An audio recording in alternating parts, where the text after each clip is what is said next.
Jawaharlal Nehru university. आज पूरे देश की नजर मुझ पर है। आज पूरे देश में मुझ पर ही चर्चा हो रही है। सुप्रीम कोर्ट से लेकर पटियाला हाउस कोर्ट तक, दिल्ली पुलिस से लेकर गृह मंत्रालय तक, सड़क से लेकर सत्ता के गलियारों तक, हर तरफ सिर्फ मैं ही मैं हूं। 9 फरवरी को जो कुछ हुआ उसके बाद विवाद के केंद्र में सिर्फ मैं हूं। इन तस्वीरों की कहानी आपको आगे बताएंगे, लेकिन ये वही तस्वीरें हैं जिसके बाद मुझे गालियां दी जा रही हैं। सोशल मीडिया पर मुझे बंद करने के लिए अभियान चल रहा है। गिरफ्तारियां हो रही, नारेबाजी हो रही, नौबत पिटाई और हाथापाई तक आ गई है। मुझसे शुरू हुई ये सियासी लड़ाई अब बहुत से मोर्चों पर एक साथ लड़ी जा रही है। कठोर से कठोर कार्रवाई की जरूरत की जानी चाहिए। And with the BJP expressing their opinion, it is against the left student organization. नेताओं की ऐसी बयानबाजियां तो हर मुद्दे पर होती हैं, लेकिन सवाल यह है कि अभिव्यक्ति की आजादी देने वाले हमारे देश में मेरी सुनने वाला कौन है?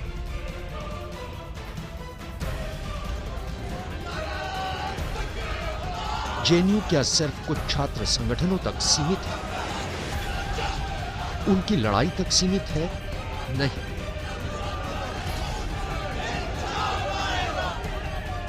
जेएनयू क्या सिर्फ विचारधाराओं के टकराव, विचारधारा के आंदोलन तक ही सीमित है?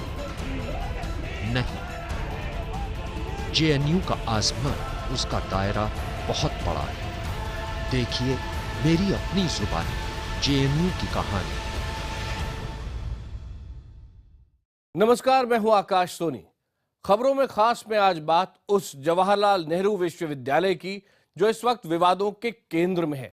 7000 छात्रों वाले इस संस्थान में 9 फरवरी को जिस तरह देश के खिलाफ नारेबाजी हुई, उसने पूरे देश को मथ दिया है। हालत यह है कि इस यूनिवर्सिटी को बंद तक करने की मांग होने लगी है। ऐसे में हम आपके लिए लेकर आए हैं जेएनयू की कहानी, उसी की जुबानी। देखिए ये खास रिपोर्ट।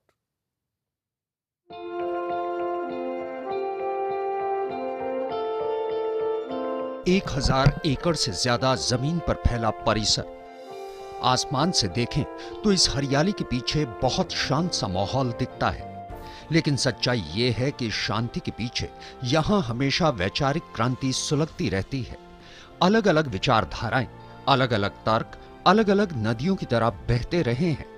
ठीक वैसे ही जैसे ब्रह्मपुत्र, गंगा, गोदावरी, यमुना, झेलम, साबरमती, सतलज जैसी नदियां देश के अलग अलग हिस्सों में बहती रहती हैं, अपने आसपास बसे लोगों को सींचती रहती हैं। मेरी जमीन पर ये नदियां नहीं, लेकिन उनके नाम जरूर भारत की विविधता को संजोए रहते हैं। सरकार के खिलाफ नारेबाजी, सरकारी नीतियों के खिलाफ बहस, देर रात तक चलने वाली चर्चाएं मैं हमेशा देखता रहा हूं। कहने वाले सही कहते हैं, मेरी दुनिया ही अलग है। लेकिन 9 फरवरी को साबरमती हॉस्टल के सामने जो कुछ मैंने देखा वो सन्न कर देने वाला था।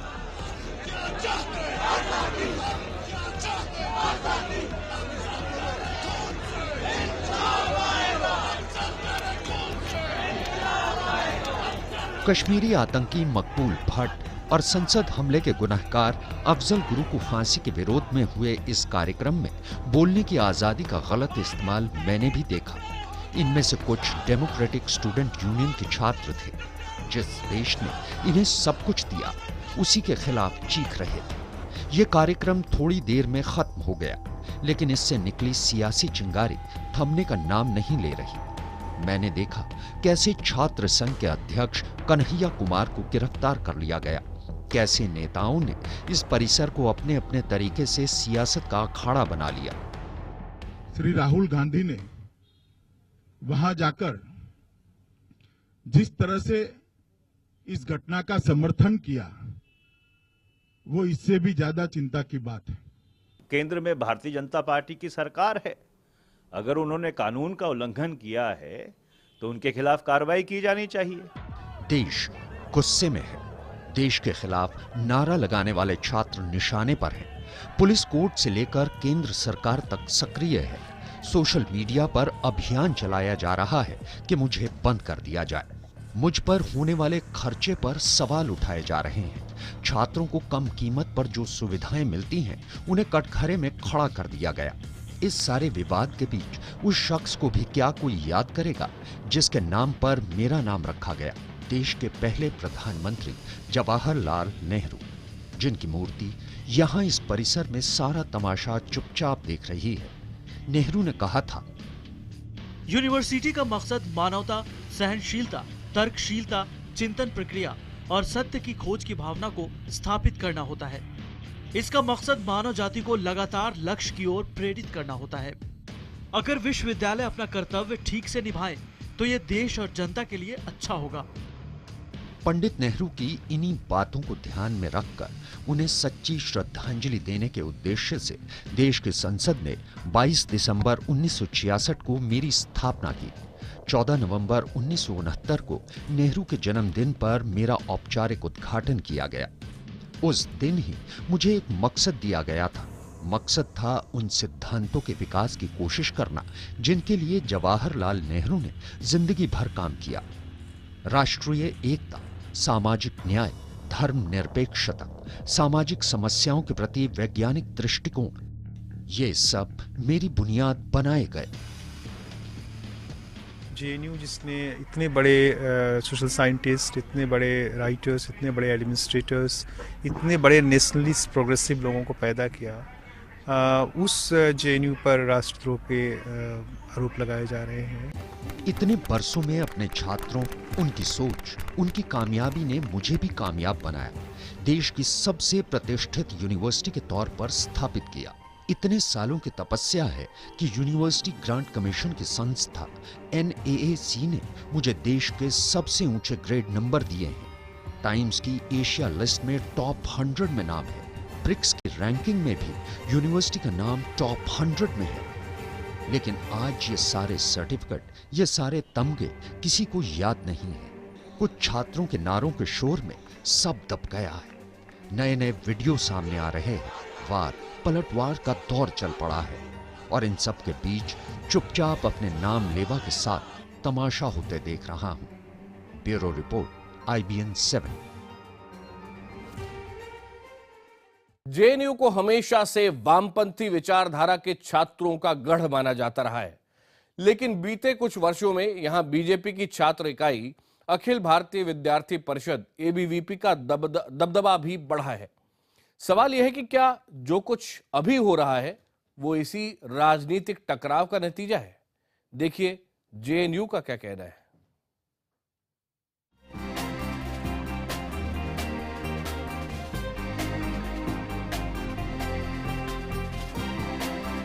देश के अलग अलग हिस्सों से आए ये छात्र मेरी ताकत है। पढ़ते हैं, सोचते हैं, माथापच्ची भी करते हैं, एक राय बनाते हैं।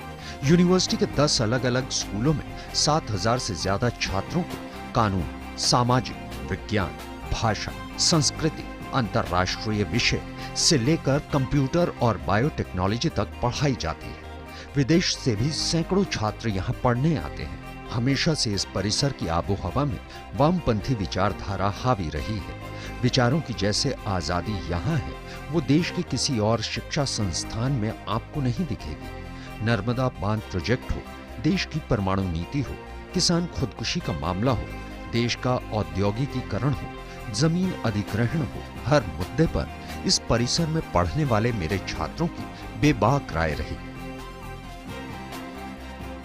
कुछ 15-20 जो फैकल्टीज़ हैं जो पूरा स्टूडेंट के साथ में करने की कोशिश कर रहे हैं, स्ट्राइक कर रहे हैं, उससे जेएनयू की इमेज भी बुरी जा रही है। निश्चित तौर पर ये निंदा के योग्य है और जिस तरीके से इसका राजनीतिकरण हो रहा है वो नहीं होना चाहिए और जो दोषी जो व्यक्ति हैं जांच के बाद उनको निश्चित तौर पर जो है वो सजा मिलनी चाहिए। बेबाकी अपनी जगह है, लेकिन अफजल गुरु के समर्थन में नारों ने, देश के खिलाफ नारों ने मुझे शर्मिंदा कर दिया।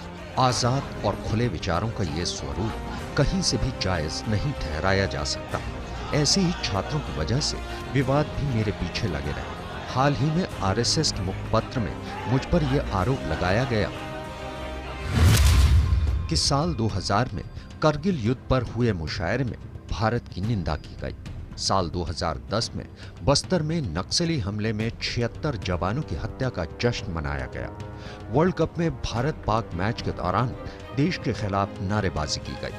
भोजन के अधिकार की आड़ में गोमांस परोसने की जिद की गई। जम्मू कश्मीर की आजादी का खुलेआम समर्थन किया गया। पूर्वोत्तर राज्यों की स्वतंत्रता के लिए नारेबाजी की गई। महिषासुर शहादत दिवस मनाकर देवी का अपमान किया गया। जिस विश्वविद्यालय परिसर से ये उम्मीद हो कि वहां के छात्र अपने विचारों से, अपने ज्ञान से, अपनी रिसर्च से समाज को एक नई दिशा देंगे, वहां ऐसे टकरावों को भी देख रहा हूं। यकीनन इसमें पूरा संस्थान शामिल नहीं है। यहां पढ़ने वाले हर छात्र पर आरोप लगाना भी सही नहीं है, लेकिन इन आरोपों ने विरोधियों को मुझ पर, पूरे विश्वविद्यालय पर सवाल उठाने का मौका जरूर दे दिया है। Bureau report, IBN 7।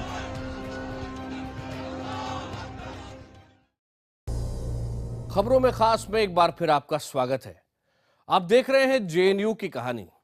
इस विश्वविद्यालय में पढ़ाई का जो स्तर है, जो सहूलियतें हैं, उसके मुकाबले दुनिया की कई बड़ी बड़ी यूनिवर्सिटीज कमजोर साबित होती हैं। JNU में पढ़कर निकले छात्रों का भी अपना इतिहास रहा है। देखिए आज के माहौल में अपने इस इतिहास को कैसे याद कर रहा है खुद JNU।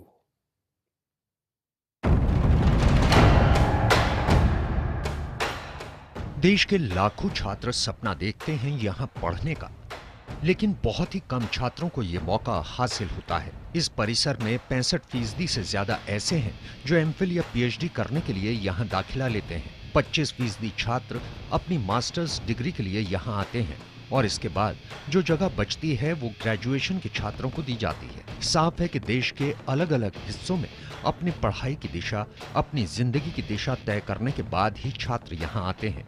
छात्रों को पढ़ाई के दौरान पैसों की चिंता ना हो, इसका भी ध्यान रखा जाता है। हर छात्र की पढ़ाई पर यूनिवर्सिटी 2,33,000 रुपए खर्च करती है। पोस्ट ग्रेजुएट स्तर की सालाना फीस है 216 रुपए। यहाँ 14 छात्रावास हैं, जिसमें 4,000 से ज्यादा छात्रों को जगह दी जाती है। 2 सत्रों के लिए एक कमरे का किराया भी सिर्फ 240 रुपए है। हर 2 छात्रों के लिए यूनिवर्सिटी में एक कंप्यूटर मौजूद है। यूनिवर्सिटी की लाइब्रेरी में 6,32,000 से ज्यादा किताबें हैं। जाहिर है छात्रों को सहूलियत देने के मामले में यहाँ कोई कमी नहीं रखी जाती। मेरा मकसद ही है छात्रों में सामाजिक न्याय, धर्मनिरपेक्षता, देश के लोकतंत्र और देश की सामाजिक समस्याओं के प्रति वैज्ञानिक नजरिया पैदा करना। ये नजरिया पढ़ाई से आता है, बातचीत से आता है, बहस से आता है। पिछले कई वर्षों में JNU के द्वारा देश के कई प्रतिष्ठित प्रशासक पैदा हुए हैं, जिन्होंने IAS, IFS, IAPS, IPS में बड़ा नाम किया है। JNU से बहुत बड़ी संख्या में अच्छे एकेडमिक्स भी निकले हैं। मेरे परिसर में इस वक्त 40 से ज्यादा देशों के छात्र पढ़ाई कर रहे हैं। 300 से ज्यादा रिसर्च प्रोजेक्ट चल रहे हैं। मेरा इतिहास सिर्फ 9 फरवरी को लगाए गए देशद्रोही नारों तक ही सीमित नहीं। मेरा इतिहास यहाँ से पढ़कर निकले छात्रों से भी है। मेरे पूर्व छात्रों की लिस्ट ही देखिए। केंद्रीय मंत्री निर्मला सीतारमण, नीति आयोग के CEO अमिताभ कांत, CPM नेता प्रकाश कराल, CPM नेता सीताराम येचुरी, पूर्व कैबिनेट सचिव अजित सेठ, पूर्व राजनयिक ललित मानसिंह, मशहूर पत्रकार P साईनाथ, रेशनलिस्ट सनल इडामुरुकू। यह लिस्ट इतनी लंबी है कि इसे कम वक्त में समेटना बहुत मुश्किल है। ये छात्र यहाँ से पढ़कर निकले, अपना नाम कमाया, अपने नजरिए, अपनी सोच से मेरा भी नाम किया। लेकिन यह भी सच है कि इन छात्रों ने देशद्रोह के नारे नहीं लगाए। इन छात्रों में से कुछ ने विचारधारा की लड़ाई भले लड़ी, लेकिन देश हमेशा सबसे ऊपर रखा। 9 फरवरी को जो कुछ हुआ उसने मुझे तकलीफ दी है, मुझे शर्मिंदा किया है। लेकिन जैसे जवाहरलाल नेहरू खुद कहते थे, ये झगड़े, ये रुकावटें कम से कम हमें एक फायदा तो पहुंचाती हैं। फायदा ये कि वो हमें सोचने पर मजबूर करती हैं। सही है, वक्त सोचने का, मंथन का है, कुछ सबक लेने का है। Bureau report, IBN 7।